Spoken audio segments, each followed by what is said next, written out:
Hi, everybody. This is Tom with Culture Chap. So, today I want to talk to you about hiring fight choreographers. But let's take it from hiring choreographers. This will be a short video because there's not a lot to say except for what I see working out there. So, if you feel that there's a fight scene and you can just figure it out yourself, and then there's accidents, which can happen, that's not good. You should take the money to hire a fight choreographer, no matter how small the fight is.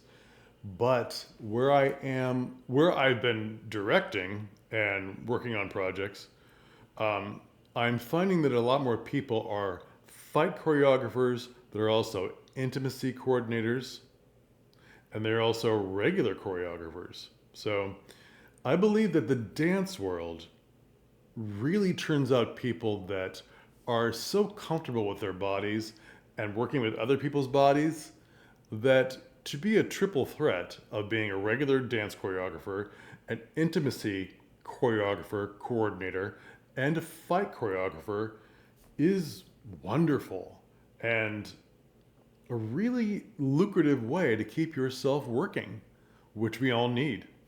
Um, Choreographers, by their nature, seem to be freelance. They may belong to a theater, but they also may belong to many other theaters in their area or when they travel. And I think that maybe in the scheme of things, of the places that I've seen, an intimacy choreographer is lacking. And that's really the thing they think, let's just do it ourselves, whatever. But when you're looking at shows that you're doing in different eras, there's different styles of body contact, okay? We tend to rush at things like this couple's in the 1880s, and then you see it and you're like, something's off about that embrace, that kiss, and you think it's just too modern. It's really, really modern. Maybe you don't think that, but there's just something off about it. Um, Especially in these shows where the couples are reticent to kiss because it's not done. Think about Pride and Prejudice, which is being done quite a bit, where just the touching of each other's hands is the start of the intimacy, and to just randomly kiss all the time is not their society, okay? How do they start with a kiss that works into an embrace, that works into something else, whatever that may be, okay? How does that work if they're out in the open in public? What is public displays of affection for your show, for that era, for that country? It's all different.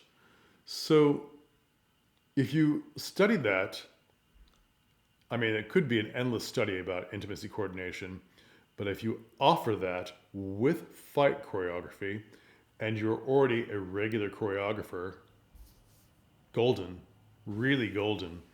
And what I'm seeing now in the United States is that there are fight choreographers who are also doing intimacy coordination. That's good. I'm seeing movement coaches that are really dance choreographers who are moving away from that. And they're not advertising themselves. Pardon.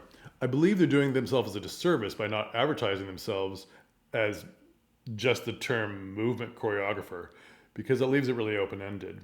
Under that umbrella, you should say, I am a dance choreographer, I'm a movement choreographer, I'm an intimacy choreographer, I'm a fight choreographer.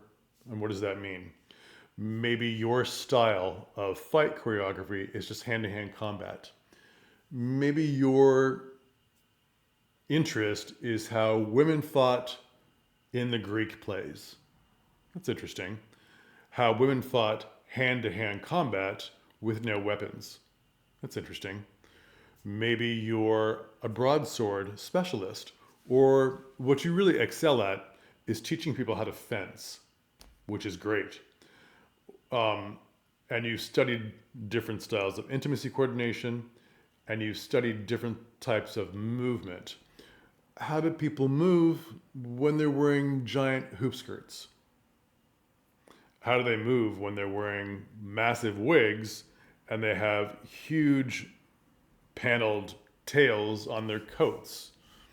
How do people move when they're basically walking around with a cane they don't need because it's a fashion accessory? How do people move that are the regular public as opposed to the royalty? What do they do? Why do they hold their pinky up when they're drinking tea? That's a whole ball of wax that comes from Versailles, meaning I have syphilis and I want to be with someone who has syphilis as well. So I'm holding my pinky up as I drink tea. Yuck. So why did we move that into, oh, I'm very etiquette to go and hold my pinky up. No, that's not good. Um, and what does it mean to the modern day? What do these little like tiny smooches mean to the modern day? Chaste or passionate?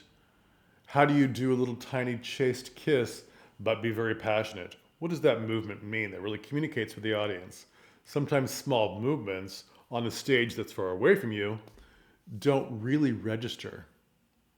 Sometimes movements of same-sex couples are not the same movements that a straight couple would do. I don't mean anything untoward. I mean like maybe they kiss more intensely. Maybe they just do a little quick peck because they're paranoid still about the age they're in and if they'd be seen by the other cast members on the stage, depending on what kind of show it is. Maybe there's no problem. It's a modern day show in a modern day city and they really kiss. What does that mean? Okay. These things need to be studied. And you need to be safe with your people. Now, always be safe when you're fighting with weapons. That needs a fight choreographer to really say, here are the things that could go wrong. Okay?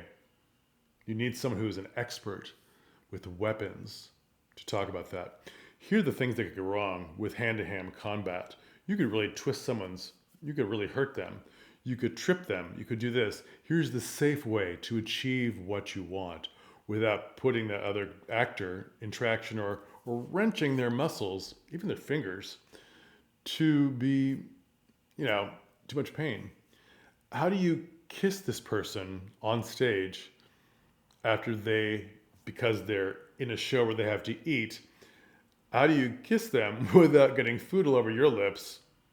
See, it has a lot of parameters. A lot of things can change. A lot of things need to be worked out in the detail. Okay? And if you are a dance choreographer, you've probably hit a lot of these things. Now, I don't see a lot of dance shows where other dancers are eating on stage.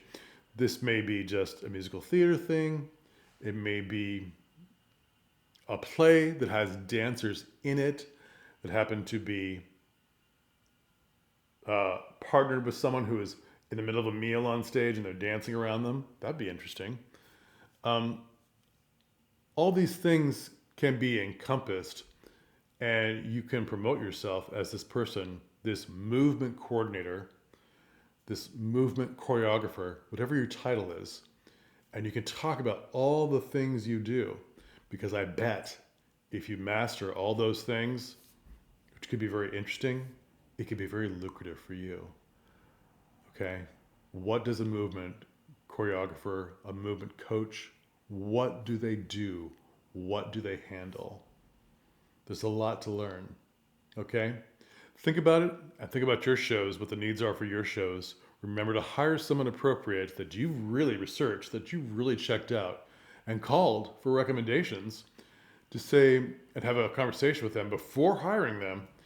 Can you handle this? And cover everything. Everything you need to be handled. We're fencing with real swords. We're fencing with real broadswords. I have a little tiny person and a really big person. Can you help with that? There's a different strength happening there. There's a different movement. I need this to be a scene that is funny with the fighting. I need this to be a scene where we get the swords close to the audience. I wouldn't do that. Things go wrong. Weapons go flying out of hands. I'd keep it upstage, but that's up to you. These all need to be thought about and choreographed. The more complex it is, the more you need someone. Hire a professional. Okay? And you professionals, think about what I've said. Be a triple, quadruple threat, have all those talents, be the person they always call for every show for whatever kind of movement they're doing that needs you as an expert. Okay? All right. It's a good thing. All right. We will talk again. Please subscribe, and I'll see you later. Bye.